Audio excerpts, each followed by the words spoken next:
بسم اللہ الرحمن الرحیم۔ در نعت سرور کائنات علیہ افضل الصلوات۔ سرور کائنات صلی اللہ علیہ وسلم کی تعریف میں علیہ افضل الصلوات، ان پر بہترین درود نازل ہوں۔ تو یہاں سے یہ جب اللہ تعالیٰ کے حمد سے فارغ ہوئے تب سرکار دو عالم صلی اللہ علیہ وسلم پر درود و سلام بھیج رہے ہیں، جیسا کہ مصنفین کا طریقہ رہا ہے کہ اپنی کتاب کا آغاز اسی نہج پہ کرتے ہیں۔ تو کہہ رہے ہیں کریم السجایا جمیل الشیم نبی البرایا شفیع الامم۔ تو کریم کے معنی سخی اور مہربان کے آتے ہیں، اور سجایا یہ سجیتن کی جمع ہے، عادت خصلت، اور شیم یہ شیمتن کی جمع ہے، اس کے معنی بھی عادت خصلت کے آتے ہیں، اور برایا بریتن کی جمع ہے، مخلوق، اور شفیع الامم امتوں کے سفارش کرنے والے، تو امم یہ امت کی جمع ہے۔ تو کریم السجایا جمیل الشیم عمدہ عادتوں والے، جمیل الشیم اچھی خصلتوں والے، نبی البرایا شفیع الامم خلائق کے پیغمبر، شفیع الامم امتوں کی سفارش کرنے والے، امام رسول پیشوائے سبیب۔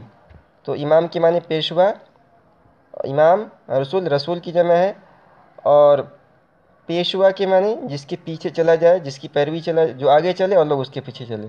سبیل کے معنی راستہ۔ امین خدا محبت جبرائیل، امین کے معنی امانت دار، اور محبت کے معنی اترنے کی جگہ۔ امام رسول پیشوائے سبیل، رسولوں کے امام، راستے کے پیشوا، امین خدا محبت جبرائیل، خدا کے امین، جبرائیل کے اترنے کی جگہ۔ تو یہ سب حضور صلی اللہ علیہ وسلم کی ذات عالی کی صفات ہیں۔ شفیع الورا خواجہ بعث و نشر، شفیع صیغہ صفت ہے، سفارش کرنے والے، اور الورا کے معنی مخلوق، خواجہ کے معنی سردار، امام الہدا صدر دیوان حشر۔ تو بعثت کے معنی اٹھانا، اور اس سے مراد قبروں سے اٹھانا ہے، یعنی اللہ تعالیٰ اٹھائیں گے۔ نشر کے معنی پھیلانا، ہدا کے معنی ہدایت، اور صدر کے معنی بالا نشین، اور دیوان کے معنی دفتر کچہری۔ تو اب پورے شعر کا ترجمہ ہوگا۔ شفیع الورا خواجہ بعث و نشر، مخلوق کے شفیع، اور بعث و نشر کا ترجمہ ہم قیامت سے کریں گے، اس لیے قیامت کے دن ہی بعثت ہوگی اور لوگوں کو اٹھایا جائے گا۔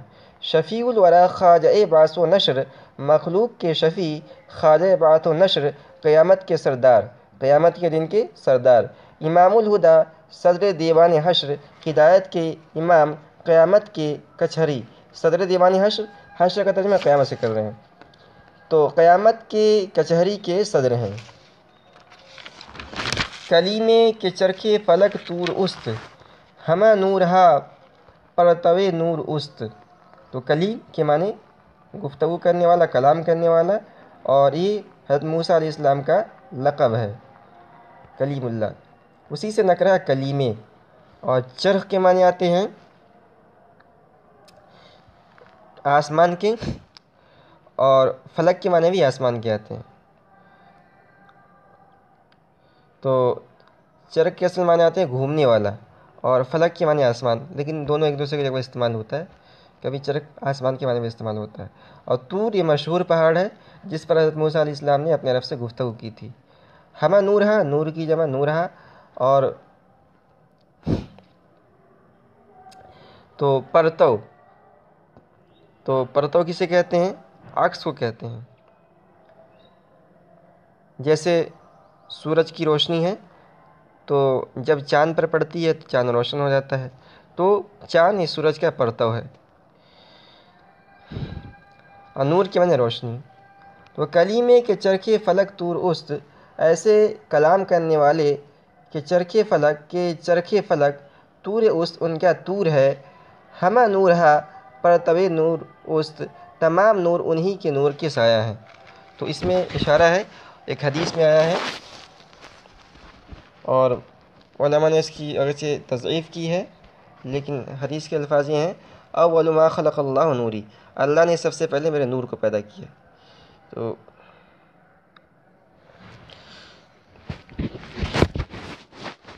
تو اس کے علاوہ اب جتنے بھی نور ہیں کہہ رہے ہیں کہ یہ سب حضور پاک، اصل تو حضور پاک صلی اللہ علیہ وسلم کے ذات عالی کے پرتو ہیں. اصل نور آپ کا نور ہے، اسی سے سب کو روشنی ملی. یتیمے کے ناکردہ قرآن درست. یتیم کے معنی وہ بچہ جس کے والد کا انتقال ہو جائے زمانے بلوغیت سے پہلے، اور اسی سے نکرے یتیمے. اور ناکردہ تو نہیں کیا قرآن درست.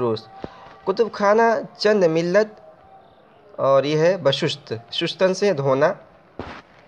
یتیمے کے ناکردہ قرآن درست، ایسے یتیم کہ قرآن درست نہیں کیا، یعنی کسی مکتب میں کسی مدرسے میں جا کے قرآن درست نہیں کیا. یتیمے کے ناکردہ قرآن درست، ایسے یتیم کہ مکتب میں قرآن درست نہیں کیا. کتب خانہ چند ملت بشست، کتنے مذہبوں کے کتب خانے دھو ڈالے. تو یہ حضور کی صفت تھی کہ آپ صلی اللہ علیہ وسلم نے کسی سے ایک حرف بھی نہیں پڑھا تھا، لیکن آپ علم کے سمندر تھے. آگے ہے چوں ازمش بر آمیخت شمشیر بیم. تو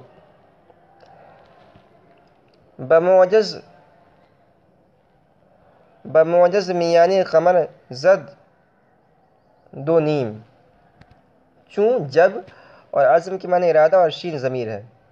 اور آمیختن یہ کھینچنا تلوار، اور شمشیر کے معنی تلوار کے آتے ہیں. اور بیم معنی خوف. اور معجزہ سے معجز یعنی معجزہ. اور قمر کے معنی چاند، اور زد کے معنی مارنا، دو نیم دو ٹکڑے. چوں ازمش بر آمیخت شمشیر بیم، جب ان کے ارادے نے بر آمیخت شمشیر بیم، خوف کی تلوار کو کھینچا یا سوتنا کہتے ہیں تلوار نکال کر آدمی دکھائے لڑنے کے لیے. چوں ازمش بر آمیخت شمشیر بیم، جب ان کے ارادے نے خوف کی تلوار سونتی. بمعجز میان قمر زد دو نیم، معجزے کے ذریعے چاند کے درمیان سے دو ٹکڑے کر دیے. تو یہ معجزہ شق القمر کی طرف اشارہ ہے. چوں سیتش در افواہ دنیا افتاد، تزلزل در ایوان کسریٰ فتاد. سیت کے معنی شہرت کے آتے ہیں، اور در افواہ کے معنی منہ، اور دنیا یہ فتاد یہ افتادن سے ہے. تو اصل افتاد ہے، تو یہاں اس کو فتاد بنا دیا گیا تخفیف کے لیے. اور تزلزل کے معنی زلزلہ، اور ایوان کے معنی محل، اور کسریٰ یہ ایک لقب کا نام ہے. تو ایران کے جتنے بادشاہ ہوتے تھے ان کو کسریٰ کہا جاتا تھا. اور یہ فتاد یہ بھی فتادن سے ہی ہے. تو پورے شعر کا ترجمہ ہوگا چوں سیتش در افواہ دنیا فتاد، جب آپ کی شہرت دنیا کے منہ میں پڑی. تزلزل در ایوان کسریٰ فتاد، تو کسریٰ کے محل میں زلزلہ آ گیا.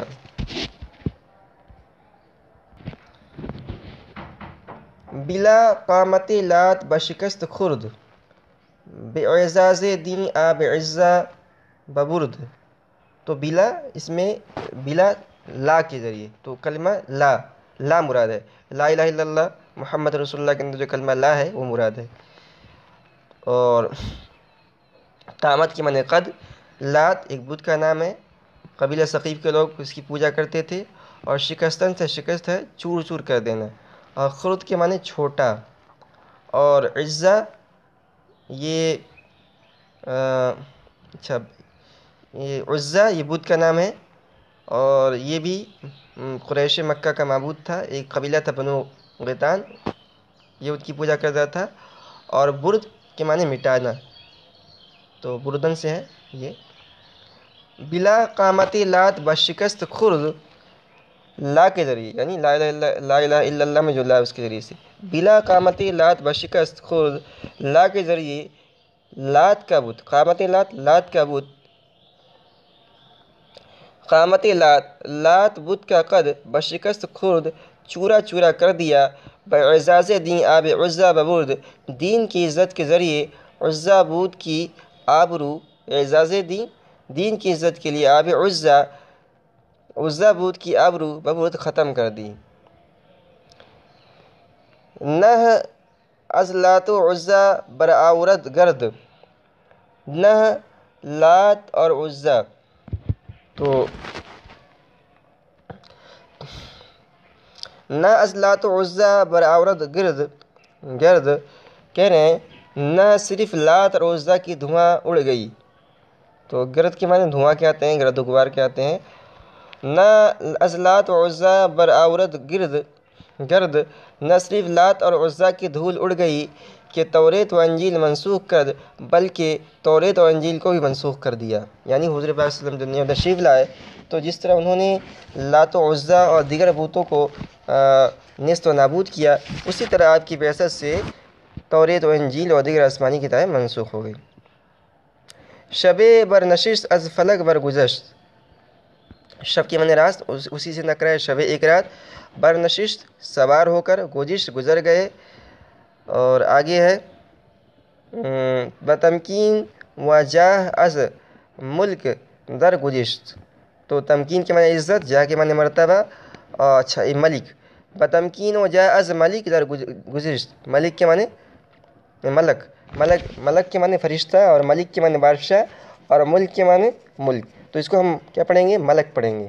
بتمکین و جاہ از ملک در گزشت، تو شب بر نشست از فلک بر گزشت، ایک رات بر نشست سوار ہوئے، از فلک بر گزشت تو آسمان سے گزر گئے، بتمکین و جاہ رتبے اور مرتبے سے، از ملک فرشتے سے، در گزشت آگے نکل گئے۔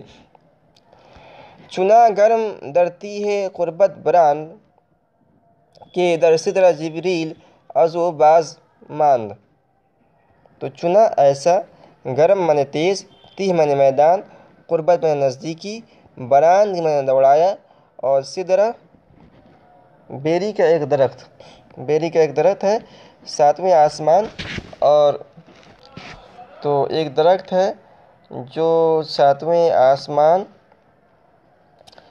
اور عرش کے درمیان ہے، بازمان پیچھے رہ گئے۔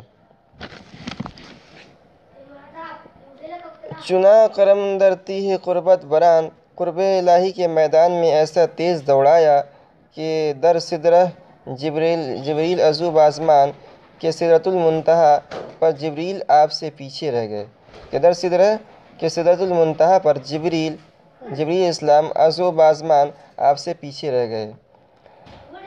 بدو گفت سالار بیت الحرام، کہ اے حامل وحی برتر خرام، تو سالار کے معنی سردار، اور بیت الحرام یعنی کعبہ شریف، حامل وحی یعنی وحی کے اٹھانے والے مراد جبریل علیہ السلام ہے، برتر اوپر، خرام چل۔ بدو گفت سالار بیت الحرام، کعبہ کے سردار نے اس سے کہا کہ اے حامل وحی، کہ اے پیغام خدا کے حامل، برتر خرام، کہ اے پیغام خدا کے حامل آگے بڑھ چلو۔ چو در دوستی مخلصم یافتی، عنانم ز صحبت چرا تافتی، چوں در دوستی کے معنی دوستی، اور مخلص کے معنی سچا ہونا، اور یافتن سے یافتی ہے پانا، عنانم تو عنان کے معنی باغ کے آتے ہیں، لگام کے، اور اسی میم متکلم کے لیے ہے، اور صحبت کے معنی صحبت، اور چرا معنی کیوں، چوں در دوستی مخلصم یافتی، جب کہ دوستی میں آپ نے مجھے مخلص پایا، عنانم ز صحبت چرا تاپتی، تو میری صحبت سے کیوں باغ موڑ دی ہے۔ وگفتہ ہے نا، اس میں علی پیشوا کے لیے، اصل ہے وگفت فراتر مجالم نماند، بماندم کے نیروے بالم نماند، تو فراتر آگے، مجال من طاقت، نماند نہ رہی، بماند رہ گیا میں، اور نیروے کے معنی طاقت، اور بالم یہ بال کے معنی بازو کے آتے ہیں، اور پر کے بھی آتے ہیں، تو یہ اشارہ ہے کہ جب آپ معراج کی رات میں گئے تھے تو ایک موقع ایسا بھی آیا کہ بوفتہ فراتر مجالم نماند بماندم کے نیروی بالم نماند. اس نے کہا، تو بگفتہ میں الف اشباع کے لیے، اصل میں بگفت اس نے کہا، فراتر مجالم نماند، آگے جانے کی مجھ میں طاقت نہیں رہی، بماندم کے نیروی بالم نماند، میں عاجز ہوں اس لیے کہ میرے بازو میں طاقت نہیں رہی. تو یہ واقعہ اس واقعے کی طرف اشارہ ہے کہ جبریل علیہ السلام جب حضور کو لے کر معراج میں گئے تو ایک مقام ایسا بھی آیا کہ وہاں پر حضرت جبریل علیہ السلام نے کہا کہ میں اس سے آگے اب نہیں جا سکتا، میرے اندر اس سے جان میں اجازت نہیں ہے کہ اس سے آگے جاؤں، اگر میں جاؤں گا تو جل کر خاک ہو جاؤں گا. اگر یکسر موئے برتر پرم، اگر میں ایک بال، تو منہ کے معنی بال اور یکسر برابر، اگر یکسر موئے برتر پرم، اگر میں ایک بال برابر بھی آگے اڑوں، فروغ تجلی بسوز و پرم. تو یہ فروغ کے معنی روشنی اور تجلی کے معنی میں ہے، اور سوز کے معنی جلانا، اور پر کے معنی پر، اور میم متکلم کے لیے. فروغ تجلی بسوز و پرم، تو تجلی کی روشنی میرے پر جلا دے گی. اگر یکسر موئے برتر پرم، اگر میں ایک بال برابر بھی آگے اڑوں، فروغ تجلی بسوز و پرم، بسوزد پرم، تو تجلی کی روشنی میرے پر جلا دے گی. نماند بعثیاں کسے درگرو، گناہ کے سبب کوئی شخص گرفتار نہیں رہے گا، کہ دارت چنی سید پیش رو، جو ایسا سردار پیش رکھے گا. تو یہ قیامت کے دن کی طرف اشارہ ہے کہ قیامت کے دن حضور پاک صلی اللہ علیہ وسلم کے جو امتی ہوں گے، حضور پاک صلی اللہ علیہ وسلم ان کے لیے سفارش کریں گے. تو جس شخص کا پیشوا، جس شخص کا نبی ہمارے پیغمبر کی طرح ہو، وہ اپنے گناہوں کی وجہ سے سزا میں گرفتار نہیں ہو پائے گا، بلکہ حضور ان کے لیے سفارش کر کے چھٹکارا دلوا دیں گے.